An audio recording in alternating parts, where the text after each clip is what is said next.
मत्ती 7:1-2 में यीशु मसीह कहते हैं, तुम जो न्याय करते हो, न्याय करने में सावधान रहो, क्योंकि जैसे तुम न्याय करोगे वैसे ही तुम्हारे साथ भी किया जाएगा। यहाँ पर यीशु मसीह ने ये कहा है कि प्रेम में परख नहीं, समझ होनी चाहिए। उन्होंने वेश्याओं, चुंगी लेने वालों और पापियों से भी प्रेम किया, क्योंकि उन्होंने उनके हृदय को देखा, उनके परिवर्तन की इच्छा को समझा। जब हम किसी से प्रेम करते हैं तो उसका हर व्यवहार हमें कुछ कहता है। अगर हम उसे समझने की जगह परखने लगे तो वो रिश्ता बोझ बन जाता है।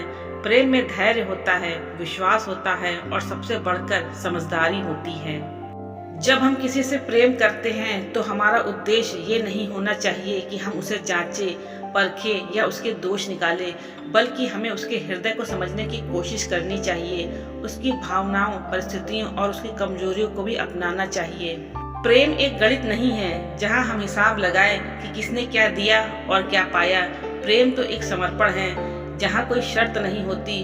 परखना वहां होता है जहां शक होता है, लेकिन जहां सच्चा प्रेम होता है वहां समझ होती है, विश्वास होता है। प्रभु यीशु मसीह ने भी हमें यही सिखाया। उन्होंने कभी किसी को उसके अतीत या उसकी कमजोरियों के आधार पर नहीं परखा, बल्कि उसे समझा, अपनाया और प्रेम किया।